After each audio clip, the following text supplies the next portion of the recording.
que quiero hacer, bueno, decirles que lo que decía Maxi para mí es muy importante, ¿no? Es decir, sabemos que somos de realidades diferentes, que los procesos de cada uno de los diferentes, pero claramente que cuando me invitaron a mí, la comunidad, en referencia a Maxi, cuando me llamó, él sabía quién soy yo. Entonces es claro que también dentro de este marco comunitario hay una opción de la congregación. Cuando digo que sabía quién soy yo, quiero decir de que hay una opción también teológica, hay una opción para poder ir madurando, ir reflexionando sobre ciertas miradas que nosotros tenemos ya de la sexualidad.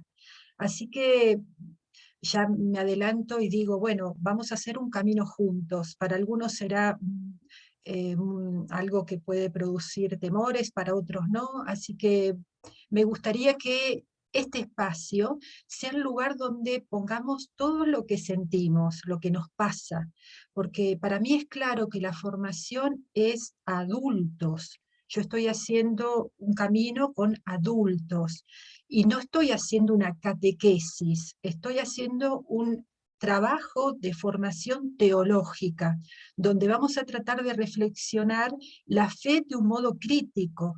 Eso no quiere decir que criticamos la fe, sino que maduramos la fe.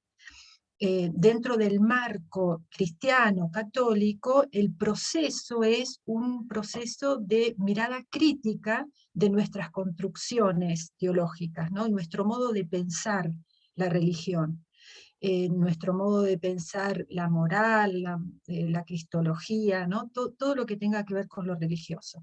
Así que esas son las aclaraciones que quiero hacer. Por un lado, hay una opción propia, personal, que les voy a presentar. Hay muchas opciones, pero yo les presento una opción para hacer un camino dentro de la teología moral sexual o dentro de la educación de la sexualidad. El otro es que, la otra consideración es que son adultos, que no vamos a hacer catequesis. Entonces, que este espacio sea un lugar para sacar todo lo que nos pasa, lo que pensamos y creemos, pero siempre con una mirada de autocrítica, ¿no? Poder tener un espacio como un laboratorio para observarnos. Y el primer encuentro va a ser sobre todo esta primera objetivo, podríamos decir. Así que bueno, les voy a compartir unas diapositivas, díganme si las ven.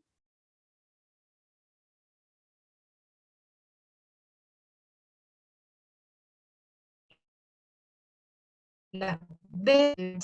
Haceme señas con el dedo. Ok. Bien, me gustó mucho la canción que eligieron al comienzo, lo que eligió Agustín, porque hablaba de un corazón inquieto. Esta idea de la inquietud implica que uno nunca está conforme donde está y cómo está. Así que me viene bien esta canción para imaginar que lo que vamos a hacer es como un camino juntos de aventura, podríamos decir, como mochilero, si ustedes tienen experiencia en esto. Yo poca y nada, y a mí escalar montañas nunca me gustó, porque me cansa, pero reconozco que es una fatiga. Algunas veces existen personas, ¿no?, que están con esta actitud de parado, mirando para atrás, otros caminando, pero mirando para atrás. Siempre tenemos esta mochila como peso, y algunas veces cuesta seguir subiendo, ¿no? Lo que nosotros queremos hacer es repensar. Salió, cuando Maxi les preguntó a ustedes qué traían, salió por suerte esa palabra, si bien es lo que caracteriza el título de los encuentros, me parece interesante que ustedes también se apropien, ¿no? Es pensar de nuevo o pensarnos, mirarnos, porque como docentes, como acompañantes de chicos, adolescentes, que son de otros siglos realmente, muchas veces tenemos problema en ponernos de acuerdo. Entonces, tenemos que revisar dónde estamos parados. Y realmente es muy importante hacerlo. por eso el por qué. Es importante porque vamos a hablar, como dije recién, con chicos que tienen otra mirada y no tienen esa carga que nosotros tenemos por los años, ¿no?, de la vida que llevamos. El repensar claramente va a ser desde la ética. Cuando Maxi decía no juzguemos, es muy difícil no juzgar.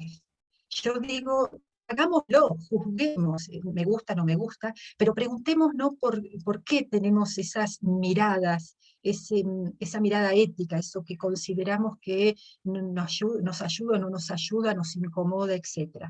El repensar, entonces, también va a ser nuestros presupuestos teológicos. Cuando digo presupuestos teológicos me refiero a esas miradas que fuimos aprendiendo desde el ámbito religioso. La imagen de Dios, el modo de entender la Biblia, bueno, todo eso tenemos que ver cómo pensamos. Claramente que este repensar se acentúa en este marco de educación sexual. Ustedes acompañan a chicos, docentes, eh, entonces es importante tener en claro que como docentes o aquellos que acompañamos a los chicos, lo estamos haciendo desde un cierto lugar. Este chiste de Mafalda nos ayuda un poco a pensar esto, ¿no? Es decir, los chicos y nosotros tenemos miradas diferentes, pero lo que dice Mafalda es verdad. Nosotros, como identidad, estamos aprendiendo a educar en una época de cambio. A nosotros no nos enseñaron a educar a los chicos en esta época de cambio. Entonces también somos primerizos, podríamos decir. El objetivo es un repensar, pero desde una clave de lectura, que es la lógica del reino. Tendríamos que tomar todo un día para tratar de entender qué quiero decir yo con esto de la lógica del reino. Pero como la intención son tener 3 o 4 encuentros, en esos encuentros sucesivos va a ir apareciendo esta opción que yo estoy diciendo, la lógica del reino, ¿no? Es decir, un, al menos por ahora, entender que es un mensaje que aparece en los evangelios muy claro, donde hay mujeres y varones que tienen que hacer una ruptura con un modo de pensar que no es fácil, porque la cultura influye fuertemente, nos marca de tal forma que algunas veces preferimos acomodarnos a esa tradición que tenemos, que respiramos, en vez de salir, producir crisis en nosotros mismos para poder responder y construir lo que Jesús decía, ¿no? Un reino donde todos vivamos en este proceso de humanizarnos, hacernos mejores, porque el fin es ese. Como síntesis o como recordatorio serían 5 encuentros. Hoy lo que vamos a hacer es como una revisión de las antropologías, el modo de pensar de Dios y de las éticas. Esto es como un encuentro de revisar y ponernos de acuerdo, ¿no? Lo que tenemos que decir, por este camino no vamos a andar, vamos a andar por otros, pero tener en claro qué cosas tenemos que dejar en nosotros y tendríamos que empezar a superarlas.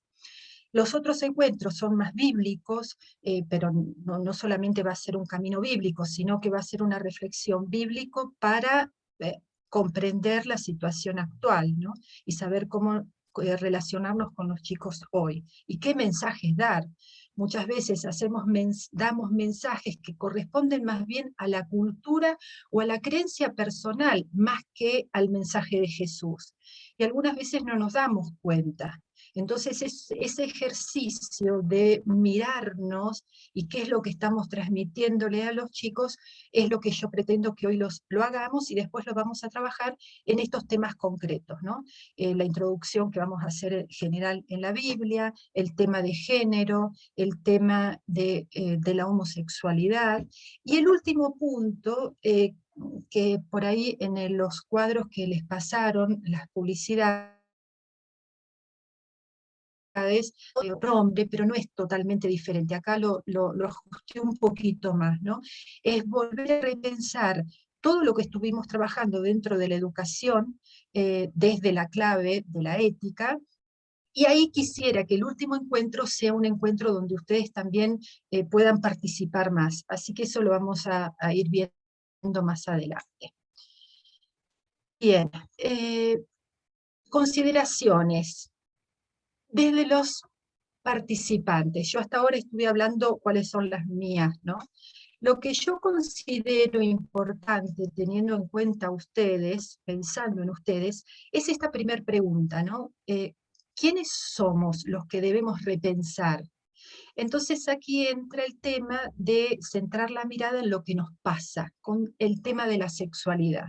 ¿Qué nos pasa? Pero no hablemos qué le pasa a los chicos, qué nos pasa a nosotros con este tema. ¿Cómo nos sentimos cuando hablamos de ello? ¿Qué pasa cuando alguien nos hace una pregunta que nos parece incómoda? ¿Cómo percibimos esos cambios que aparecen a nivel social, eh, a nivel eclesial, las discusiones? Ustedes saben que ahora hay como un debate muy interesante entre la comunidad o los obispos alemanes y la curia romana. Ahí hay una fuerza y hay posturas claramente diferentes. La iglesia, la jerarquía, no es que todos piensan iguales. Y con este Papa, con Francisco, hay realmente un querer formar una estructura más sinodal, es decir, no alguien de arriba que decide lo que todos tenemos que pensar, sino también ponernos de acuerdo, que eso es referirse un poco a las primeras comunidades. Si ustedes se ponen a pensar las primeras comunidades en la época un poquito antes de San Agustín, había muchos tipos de comunidades diferentes. Eran muy ricas, que poco a poco se fueron poniendo de acuerdo. En algunas cosas no, en otras cosas sí, más dogmáticas, más sobre la fe, pero en práctica fuimos diferentes. Hoy está pasando algo parecido, en cierta forma, pero tiene que ver más como cómo comprender qué es lo más importante para transmitir o para vivir en nuestra identidad como cristianos. Entonces, existen ciertas posturas dentro del magisterio donde tienen una mirada diferente a la curia romana. No estamos diciendo a la iglesia, a la curia romana. La curia romana sería la sede donde está el Papa, y el Papa como representante también tiene una mirada diferente a esa curia romana, ¿no? Entonces es muy interesante hacer un análisis como adultos de todos estos pequeños expresiones que están dichas, no están dichas, pero que muestran que la iglesia está viva y que la iglesia no es una institución militar o una institución donde solamente, de dictadores donde solamente hay uno que piensa, ¿no? Así que eso me parece importante. ¿Qué nos pasa?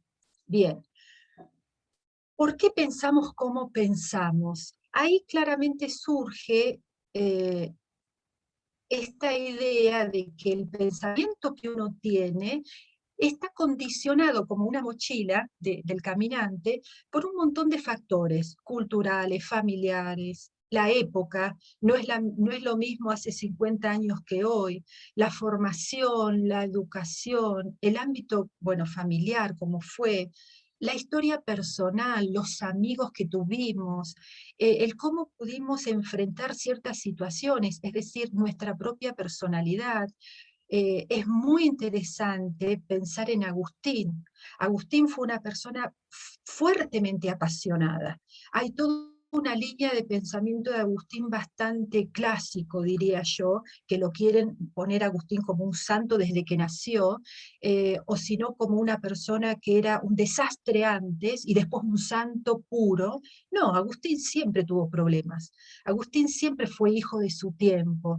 Y eso no implica que la santidad no la haya vivido como pudo él vivirla dentro de su propia humanidad. Es decir, los santos no son perfectos. Agustín nos dejó una herencia terrible sobre la sexualidad, pero es hijo de su tiempo. Yo no puedo traer lo que dijo Agustín a nuestra época, porque Agustín no tenía toda la información que nosotros tenemos, toda la educación que nosotros tenemos. Entonces tenemos que entender el espíritu de Agustín, sí es un espíritu que nos puede ayudar a comprender.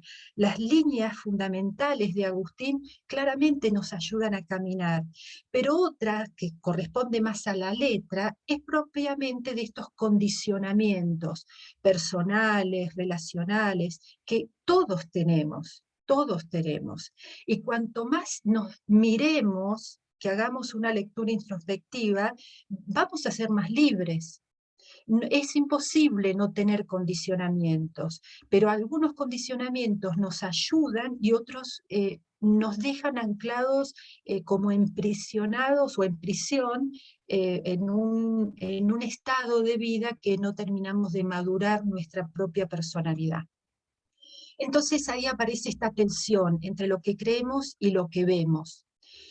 Maxi, una cosa que quiero decir antes de seguir, tal vez por la hora, esto tendría que haberlo dicho antes, en un momento vamos a hacer un corte, ¿te parece? Porque si Sí, no, sí, sí. ok, yo les digo más adelante, pero vamos a llegar a un punto y hacemos un corte, así ustedes pueden descansar un poquito. Bien, esto lo salto rápido porque no hay mucho tiempo ahora, ¿no? Pero los invito para después, las diapositivas las van a tener para que puedan entrar en esta, muchos ya lo conocen, los Lelutier que presentan de una forma muy cómica el tema de la educación sexual. Si tenemos tiempo lo vamos a ver. Esperen que tengo que enchufar la computadora, se me está quedando sin pila.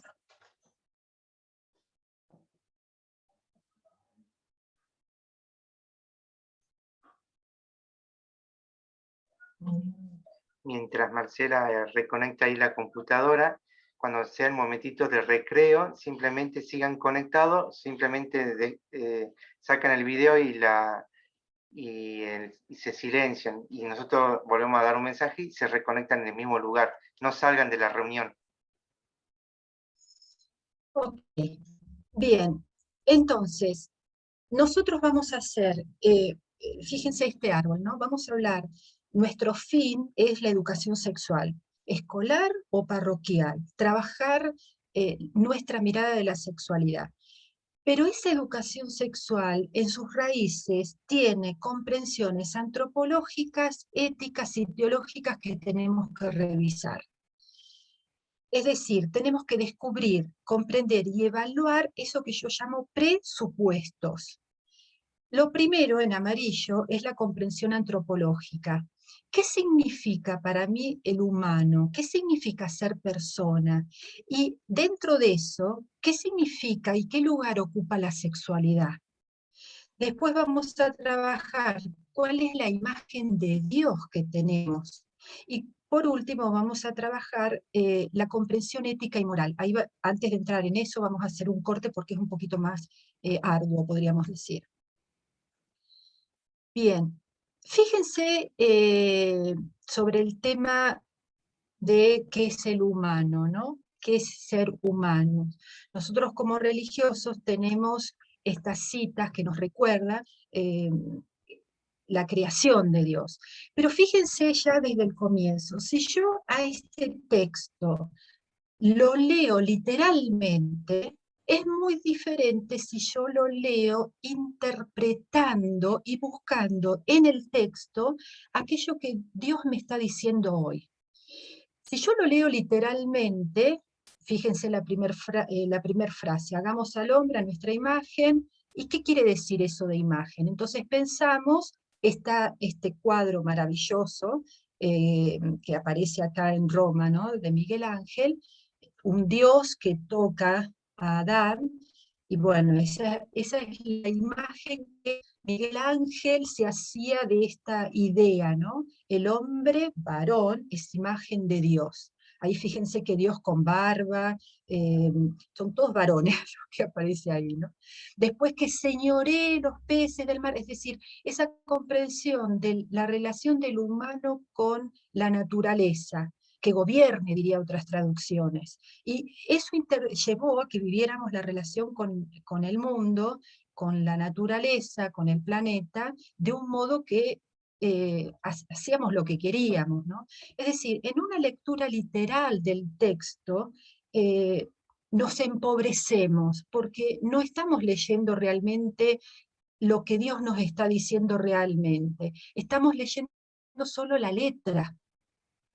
Cuando alguien que queremos nos dice, no te soporto más, sabemos que lo puede decir en un contexto, pero no lo tomamos literalmente.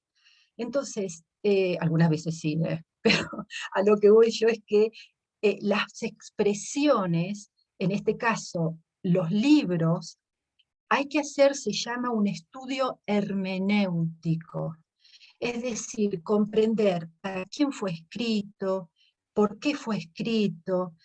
Hoy sabemos que esta expresión, los primeros 11 capítulos del Génesis, corresponden al marco del género mítico. Entonces, nadie piensa, al menos de los católicos, puede interpretar que este relato con connotaciones míticas sea un relato histórico. Todos ya lo sabemos que no lo es, Dios no hizo con barro, etc.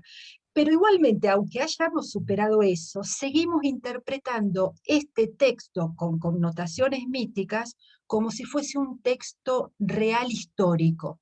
¿Eso por qué? Y porque estamos atravesados nosotros como condicionamientos en nuestra espalda, tenemos la modernidad, tenemos el conocimiento que nos hace leer esto como algo de verdadero falso. Bueno, esa postura es lo que nosotros tenemos que observar.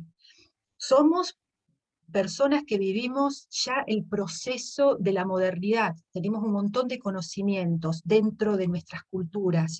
Entonces, esos conocimientos nos hacen bien y algunas veces nos pueden juzgar o jugar mal cuando leemos estos textos. ¿Por qué?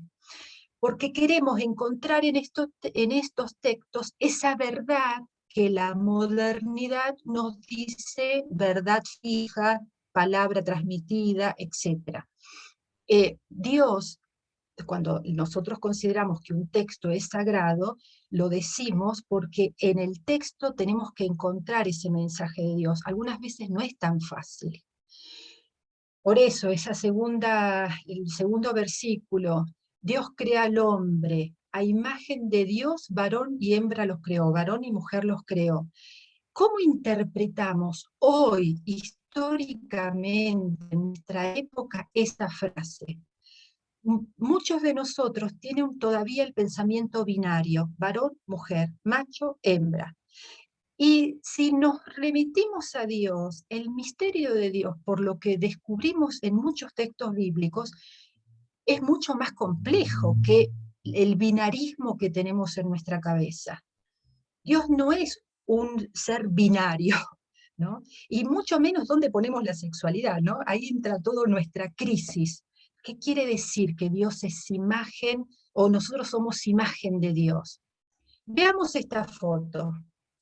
Como yo les decía anteriormente, si yo veo a Adán y a Dios varón, ahora les muestro una mujer negra y un Dios femenino,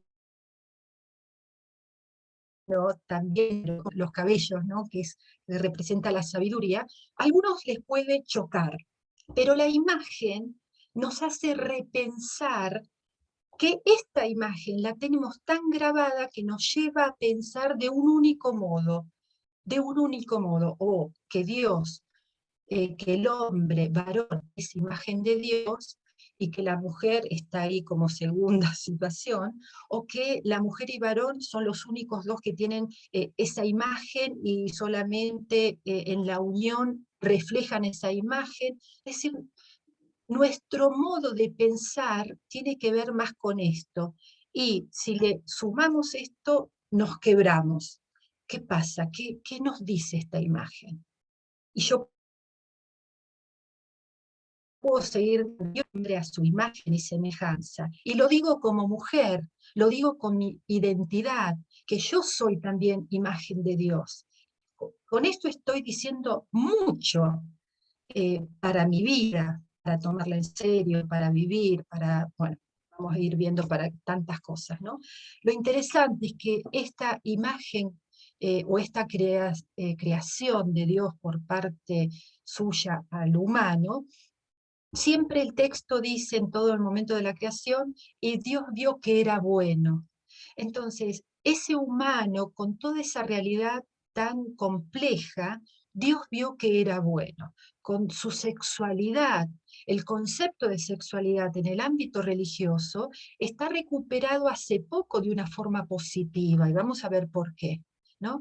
Pero es interesante volver constantemente que el relato de la creación da una señal de belleza, que primero que somos complejos, que Dios es complejo, es un misterio, y que en esa Dios vio que era bueno. Hay un misterio profundo en nosotros que es bueno y que no lo podemos tampoco develar fácilmente. No, ya sabemos, Dios crea al varón y a la mujer, y eso es lo único que es imagen de Dios. Pero ¿qué quiere decir varón? ¿Dónde leemos el concepto de él es un varón, él es una mujer? ¿Desde el dato biológico? Bueno, ya vamos estoy tirando ideas, ¿no? Pero vamos a profundizar. Eh, el primer punto, entonces, de acuerdo al árbol que yo les mostré, que tenemos que revisar, son las antropologías. ¿Cuál es mi concepción de humano? Acá les presento rápidamente estas imágenes que López Azpitarte, yo les mandé el capítulo de este autor, que nos dice de revisar estas antropologías que en el fondo no nos ayudan a tener una visión evangélica, diríamos nosotros, constructora, que responda a nuestra época. Fíjense que las dos primeras antropologías rigoristas marcaron mucho el pensamiento religioso. Son antropologías que no solamente el pensamiento religioso, sino previos, es decir, en las filosofías griegas, este dualismo era muy fuerte, que los primeros padres de la Iglesia lo fueron asumiendo. Es decir, un dualismo, cuerpo y alma, materia, forma, ¿no? Algo binario. En la tradición de los padres de la Iglesia, las antropologías rigoristas y espiritualistas son iguales, pero, o están dentro del mismo movimiento, pero algunas acentúan un aspecto o desprecian otros. Por ejemplo, las rigoristas, que es lo clásico en la edad antigua cristiana, mm, ponen la atención en el desprecio del cuerpo, el sufrimiento. Eso se lo debemos a la filosofía. Es decir, porque lo bíblico, hebreo, del ámbito judío, jamás hay un desprecio por el cuerpo. Es más, y Dios vio que era bueno. En cambio, por la influencia de ciertas filosofías, el cristianismo que se estaba cocinando terminó asumiendo, por ciertos motivos que ahora no entran, en una concepción antropológica donde el cuerpo es la cárcel, hay que sospechar. Ustedes imagínense que en esa época esos deseos, esas pasiones que el hombre sentía, no se comprendían por qué aparecía. Pero cuando un chico está enamorado y decimos, ay, mirá, tiene una cara de tonto, no piensa. ¿Por qué? Hoy sabemos, desde ciertos estudios, qué pasa en el cerebro. Y es verdad que hay una disminución del control, aparece como si nos retrasamos un poco en esta capacidad de comprender, y surge una cosa extraña donde todo nos parece bonito, hermoso, Eso que nos está pasando, los antiguos no entendían nada, entendían como experiencia, pero no entendían realmente qué pasaba en el cerebro. Lo que comprendían, influenciados por la importancia de que la filosofía consideraba el control, el conocimiento es lo más importante, estas reacciones implicaba todo lo contrario. Entonces el cuerpo era despreciado en ciertas formas. En el ámbito religioso se justificaba esto. No estoy diciendo que toda la filosofía griega pensaba así, pero sí había una valoración fuerte al conocimiento y al dominio de esas pasiones, ¿no? Entonces, eso hacía que todo lo que tenía que ver con lo sexual, que yo no podía controlar, era negativo. Agustín tiene todo un discurso sobre eso. Las espiritualistas también tienen esta concepción espíritu-cuerpo, pero la atención está en la valoración positiva de la dimensión espiritual. Ustedes saben que hasta el siglo XIX en general prevalece en la Iglesia la consideración que el religioso, el sacerdote sobre todo, o el que se dedica a vivir en vidas comunitarias, de comunidad religiosa, está más cerca de Dios. Ay, usted, padrecito, a ver, Maxi, que vos estás más cerca de Dios. Como si el consagrado tuviese un vale, no sé, un asiento privilegiado porque es consagrado. Esa concepción prevalece en muchas comunidades nuestras, como que la vida religiosa es más importante y está más cerca de Dios que la vida del laico. Pero ese pensamiento lo tuvo la Iglesia durante mucho tiempo y aparecieron en la historia distintos santos que decían, momento, porque esto no es así. Agustín fue uno de ellos. Agustín, en una época, siglo IV, donde el matrimonio era para aquellos que no podían contenerse, entonces, bueno, ¿qué hacer? Casate, como se interpretó que decía Pablo, cosa equivocada también. Agustín dice el matrimonio que nos acerca a Dios. Yo insisto, en un contexto donde todos decían lo contrario. Sigue habiendo todavía personas que interpretan que el religioso, por tener una vida más dedicada a la dimensión espiritual, como si no tuviesen cuerpo, como si no tuviesen deseos, ellos de esto no se habla. No, no, es decir, son humanos, tienen problemas, sufren, lloran, se enamoran, hacen opciones, como en un matrimonio, hacen opciones también de ser fieles o no ser fieles, es decir, son humanos, no son extraterrestres, no es porque el ser llamado o ser considerados ser llamados, que nosotros lo vemos como una realidad, los hace especiales. Después las otras antropologías, las permisivas o naturalistas, que también son antiguas, eh, muy antiguas, las permisivas vale todo, eso siempre pasó, ahí hay que ver por qué se daba eso, pero bueno, es considerar al hombre como un ser tienen que ser vividos para ser realmente humanos. Entonces, aquello que te hace bien, lo que te gusta, hay que seguirlo. Y algunas veces se olvidan de que el hombre no es un animal. El hombre también tiene una opción, si él quiere hacerla, por ciertos estilos de vida, ¿no? Las naturistas, entonces, fíjense, ahí aparece el hombre con estas mujeres, están aquellos hombres que conocen, la que obligó al varón a ser fiel a una mujer, pero instintivamente el hombre tiende a tener más mujeres. Eso es un discurso que el varón se lo acomoda cuando quiere meterle los cuernos a la mujer, porque en realidad eh, la fidelidad es una opción que para algunos será más difícil que otros, como todo en la vida, pero la cultura nos hace humanos, nosotros no somos animales. La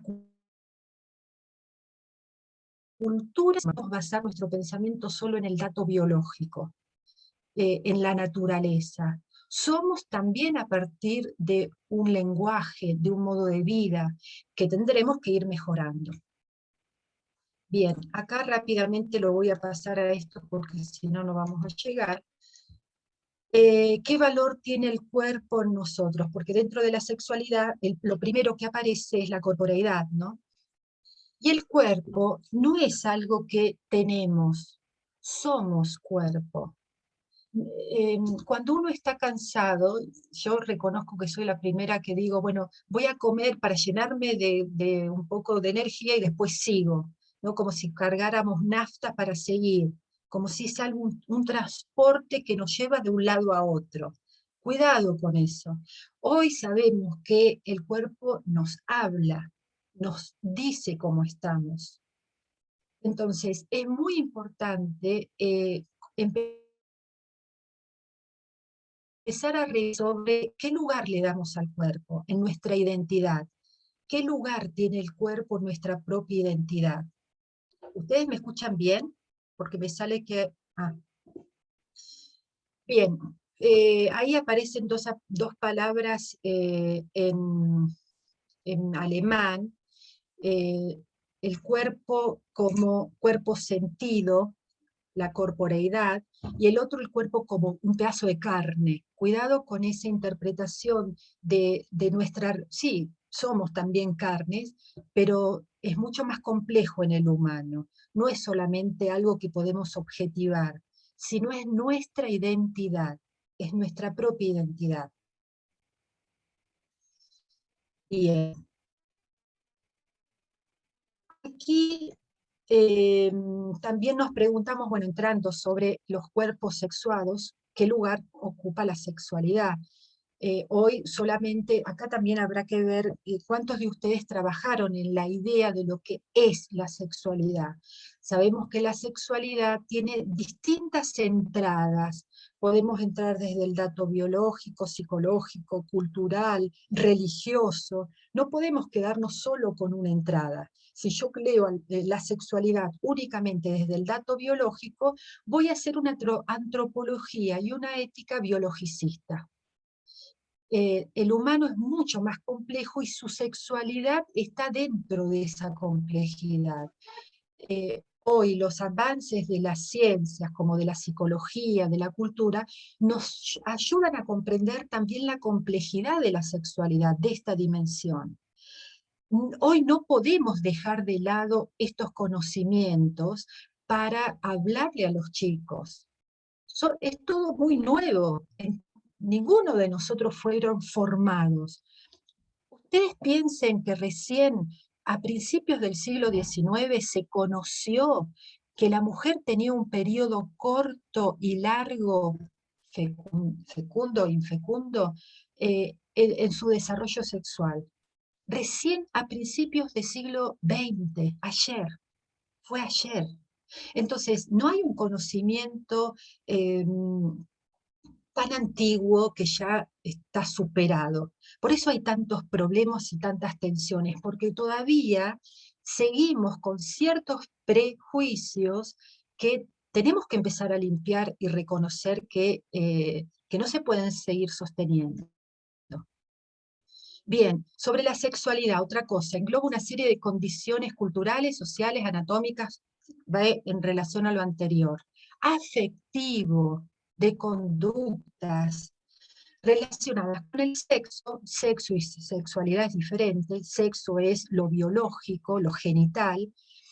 Sexualidad es la identidad global, digamos. No hay que reducir la sexualidad a lo biológico. También dice que puede definirse como un sentido amplio, en un sentido amplio, como una forma de comunicación humana. Eso es hermoso, pero es importante ver que nos comunicamos a través de nuestra realidad sexual. Entonces, si somos sexuados y nuestra sexualidad nos da una identidad, ¿cómo podemos pretender que haya personas que dejen su llamado de identidad para que entren en nuestros modos clásicos de comprender la sexualidad. ¿Cómo tenemos ese coraje de exigirle a las personas, y aún exigirles en nombre de Dios, de que entren en nuestra precomprensión de sexualidad porque, porque así tiene que ser? ¿Se comprende? Es decir, si la sexualidad tiene que ver con nuestra identidad y con lo que nosotros sentimos que somos y sentimos en nuestra profundidad esa conciencia de que Dios nos llama a ser quienes tenemos que ser, ¿cómo podemos exigirle a otras personas a que entren en nuestra comprensión? Es decir, no somos capaces de escuchar historias, sentir, ver de que hay personas que sufren porque no son aceptadas porque tienen una identidad sexual diferente a las nuestras. ¿Qué opción tendría Jesús frente a esta diversidad? Si uno conoce el comportamiento de Jesús, él no tendría claramente ningún problema, porque Jesús respeta a la persona. La ley está hecha para la persona, no la persona para la ley. Con esto no estoy diciendo que no deben haber leyes para humanizarnos totalmente, tienen que haber. Pero primero está la persona.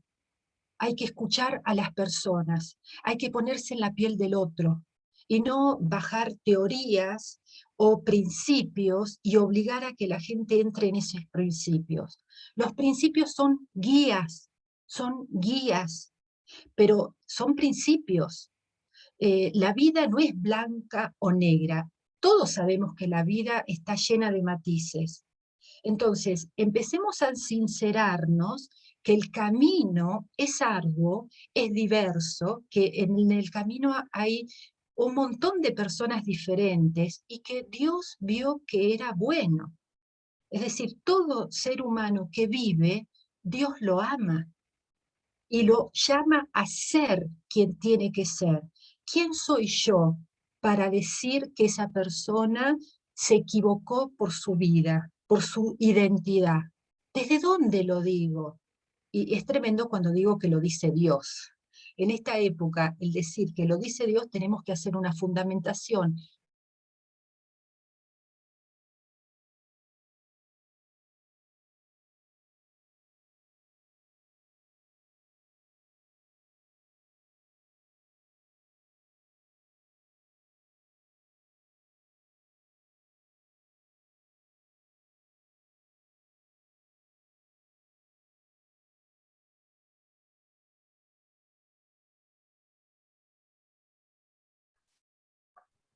Hola, sí, ¿nos escucha?